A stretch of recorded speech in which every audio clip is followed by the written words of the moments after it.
Sapiens adalah buku yang mengugah pikiran yang mengupas sejarah panjang manusia. Dari awalnya sebagai spesies pemburu pengumpul hingga menjadi makhluk dominan di planet ini.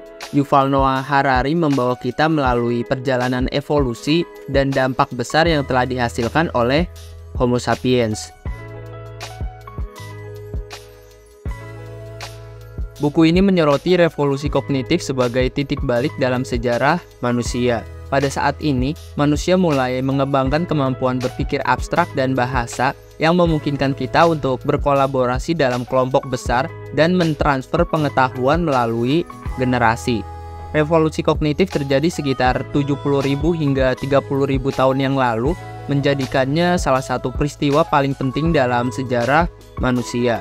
Peristiwa ini sebagian besar terjadi di Afrika, tempat Homo sapiens, leluhur manusia modern, pertama kali muncul. Pada masa ini, manusia mulai mengembangkan kemampuan berpikir abstrak dan bahasa. Ini adalah perubahan kognitif yang sangat signifikan. Sebelumnya, manusia purba cenderung berfokus pada masalah sehari-hari seperti mencari makan dan menghindari bahaya. Tetapi, dengan kemampuan berpikir abstrak, mereka dapat memikirkan konsep-konsep yang lebih kompleks. Revolusi kognitif juga mencangkup perkembangan bahasa. Kemampuan dalam berkomunikasi dengan bahasa memungkinkan manusia untuk berkolaborasi dalam kelompok yang lebih besar. Ini membuka pintu bagi pertukaran ide, cerita, dan pengetahuan antar generasi. Dengan kemampuan berpikir abstrak dan bahasa, manusia dapat membentuk hubungan sosial yang lebih kompleks. Mereka mulai membentuk kelompok yang lebih besar daripada keluarga dan mulai membangun masyarakat yang lebih kompleks. Selama periode ini, Homo sapiens mulai berpindah dari Afrika ke seluruh dunia. Mereka berhasil menghadapi berbagai kondisi lingkungan dan menyesuaikan diri dengan beragam ekosistem. Revolusi kognitif membuka pintu bagi perkembangan lebih lanjut dalam sejarah manusia, termasuk revolusi pertanian dan kemudian revolusi ilmiah. Ini adalah tonggak penting dalam evolusi manusia yang membentuk manusia modern seperti yang kita kenal hari ini. Revolusi kognitif adalah tonggak penting dalam perkembangan manusia karena itu adalah saat ketika manusia pertama kali mulai berpikir secara kompleks, berbicara, berkolaborasi, dan membentuk masyarakat yang lebih besar. Hal ini membuka jalan bagi perubahan sosial, budaya, dan intelektual yang mempengaruhi dunia sejak saat itu.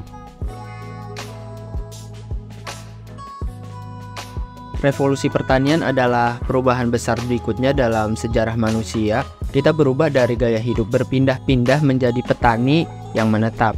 Ini membuka pintu bagi perkembangan peradaban, tetapi juga membawa konsekuensi seperti ketidaksetaraan sosial dan penyakit baru. Revolusi pertanian terjadi sekitar 10.000 hingga 12.000 tahun yang lalu, mungkin di beberapa wilayah berbeda di seluruh dunia, tergantung pada wilayah geografisnya. Ini adalah periode ketika manusia mulai mengendalikan tanaman dan hewan. Selama revolusi pertanian, manusia mengembangkan teknik pertanian yang lebih canggih seperti irigasi, pertanian berpola, dan pemeliharaan ternak.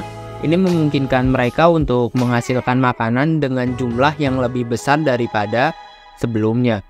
Pergeseran ke pertanian membawa perubahan signifikan dalam struktur sosial. Manusia mulai membentuk masyarakat yang lebih besar dan lebih kompleks dengan konsep kepemilikan tanah dan kekayaan pribadi yang lebih berkembang. Kelompok-kelompok ini seringkali memiliki spesialisasi pekerjaan seperti pertanian, pengrajin, dan pedagang. Karena kemampuan untuk menghasilkan makanan yang lebih berlimpah, populasi manusia mulai berkembang dengan pesat. Ini memungkinkan manusia untuk menjelajahi wilayah baru dan mempengaruhi lingkungan mereka dengan lebih signifikan. Revolusi pertanian adalah tonggak penting dalam sejarah manusia karena itu adalah periode ketika manusia mulai mengendalikan produksi makanan mereka dan membentuk masyarakat yang lebih besar dan kompleks. Ini adalah langkah penting dalam pengembangan peradaban manusia yang akhirnya membawa kita ke dunia modern yang kita kenal hari ini.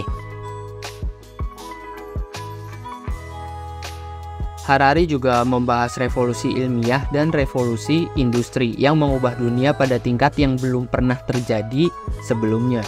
Ini membawa kita ke era modern dengan teknologi canggih, kedokteran maju, dan kehidupan yang semakin terkoneksi. Revolusi ilmiah adalah periode pengembangan ilmiah yang terjadi pada abad ke-16 hingga ke-18. Ini adalah masa ketika ilmu pengetahuan, pemikiran rasional, dan metode ilmiah mulai mendominasi pemahaman manusia tentang dunia. Pencapaian besar dalam periode ini termasuk karya-karya ilmuwan terkemuka. Salah satu pencapaian paling penting dalam revolusi ilmiah adalah pengembangan metode ilmiah yang sistematis dan berdasarkan bukti. Metode ini melibatkan pengamatan, eksperimen, pengujian hipotesis, dan generalisasi berdasarkan data empiris. Ini adalah cara kita mendekati pengetahuan dan memungkinkan kemajuan ilmiah yang pesat. Ilmuwan seperti Galileo dan Newton pengembangan hukum-hukum yang menggambarkan pergerakan benda-benda di alam semesta ini mengubah pandangan kita tentang alam semesta dari pandangan geosentris menjadi heliosentris. Ini adalah tonggak penting dalam pengembangan kosmologi modern. Sedangkan di revolusi industri dimulai pada abad ke-18 dan berlanjut hingga abad ke-19. Ini adalah masa ketika produksi manusia beralih dari metode manual dan tenaga kerja berbasis pertanian menjadi produksi berbasis mesin dan pabrik. Ini mengubah ekonomi, produksi barang, dan distribusi. Karena revolusi industri, banyak orang bermigrasi dari desa ke kota untuk bekerja di pabrik. Ini menyebabkan pertumbuhan kota besar, urbanisasi, dan perubahan besar dalam kehidupan sosial dan ekonomi masyarakat. Revolusi industri juga mempengaruhi dunia secara global, membawa kapitalisme dan perdagangan internasional, perubahan dalam produksi dan distribusi barang, membawa kemakmuran ekonomi dan kemajuan teknologi yang berdampak pada berbagai negara. Revolusi ilmiah dan industri adalah dua periode yang saling berkaitan dalam sejarah manusia. Revolusi industri memberikan daya pemahaman ilmiah tentang alam semesta. Sementara revolusi industri mengubah cara kita memproduksi dan mengorganisir kehidupan ekonomi kita. Keduanya telah membentuk dunia modern dan menjadi landasan bagi perkembangan teknologi, ilmu pengetahuan, dan peradaban manusia yang kita nikmati saat ini. Buku ini mempertanyakan dampak sosial dari kemajuan manusia dari perbudakan hingga Perang Dunia. Harari mengajukan pertanyaan sulit tentang harga yang telah kita bayar dalam perjalanan ini. Revolusi ilmiah dan industri mengubah struktur sosial masyarakat. Munculnya industri ekonomi dan lebih terpusat mengakibatkan perubahan dalam struktur kelas sosial. Munculnya kelas buruh industri dan kelas borjuis yang kaya menjadi lebih terlihat. Revolusi ilmiah membawa perkembangan dalam pendidikan dan penyebaran pengetahuan. Lebih banyak orang memiliki akses ke pendidikan formal yang membentuk masyarakat yang lebih terdidik. Kedua, revolusi ini mempengaruhi budaya, seni, dan pemikiran. Pemikiran ilmiah dan teknologi baru memicu perubahan dalam seni, sastra, dan filosofi. Hal ini juga mempengaruhi pandangan dunia masyarakat. Perubahan medis yang muncul dari revolusi ilmiah dan industri menyebabkan peningkatan kesehatan dan harapan hidup. Ini memiliki dampak besar pada struktur populasi dan perubahan dalam kebijakan kesehatan dan perawatan kesehatan. Revolusi ilmiah dan industri membawa dampak sosial global, pandangan internasional berkembang pesat, menghubungkan budaya dan ekonomi di seluruh dunia. Ini mempengaruhi adopsi teknologi, budaya, dan sistem politik. Dalam ringkasannya, revolusi ilmiah dan industri telah membawa perubahan besar dalam masyarakat. Dampaknya mencakup perubahan dalam struktur sosial, budaya, ekonomi, dan politik yang membentuk dunia modern. Meskipun ada banyak manfaat dari revolusi ini, ada juga tantangan sosial yang timbul, termasuk ketidaksetaraan sosial dan masalah lingkungan yang berkembang.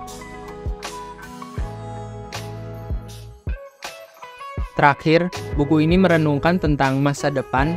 Harari mengingatkan kita tentang tantangan besar yang kita hadapi seperti perubahan iklim dan kecerdasan buatan. Tetapi dia juga menyatakan bahwa masa depan kita sebagian besar akan ditentukan oleh pilihan manusia. Masa depan seringkali dikaitkan dengan kemajuan teknologi dan inovasi. Dalam sejarah, kemajuan teknologi seperti revolusi industri, penemuan listrik, komputer, dan internet telah mengubah cara kita hidup dan bekerja. Spekulasi tentang teknologi masa depan termasuk hal seperti kecerdasan buatan, eksplorasi luar angkasa, dan perangkat medis yang canggih. Masa depan juga mencangkup pertimbangan tentang perubahan sosial dan politik, bagaimana kebijakan pemerintah, budaya, dan nilai masyarakat akan berubah di masa depan. Misalnya, pertanyaan tentang perubahan iklim dan upaya global untuk mengatasi masalah ini menjadi sangat relevan dalam konteks masa depan. Konservasi lingkungan hidup dan berkelanjutan adalah salah satu isu paling penting dalam pemikiran tentang masa depan. Bagaimana manusia akan berinteraksi dengan lingkungannya di masa depan dan bagaimana kita akan mengatasi masalah seperti perubahan iklim, penurunan biodiversitas, dan keberlanjutan sumber daya. Penjelajahan luar angkasa dan eksplorasi bumi dalam isu masa depan. Apakah manusia akan menjelajahi planet lain? Bagaimana teknologi eksplorasi akan berkembang di masa depan? Bagaimana seni dan budaya akan berevolusi di masa depan? Karya seni dan budaya seringkali mencerminkan masyarakat dan nilai mereka, dan ini dapat berubah seiring berjalannya waktu. Penting untuk diingat bahwa masa depan adalah hal yang sulit diprediksi secara akurat.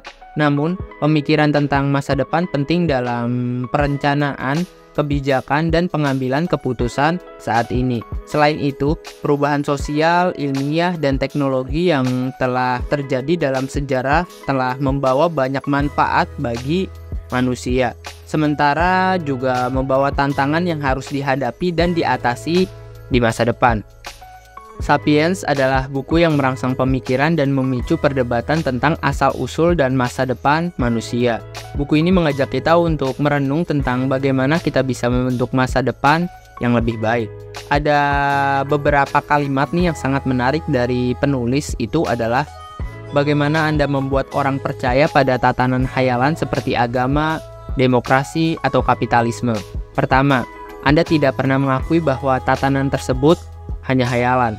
Saya Ahmad NH, terima kasih.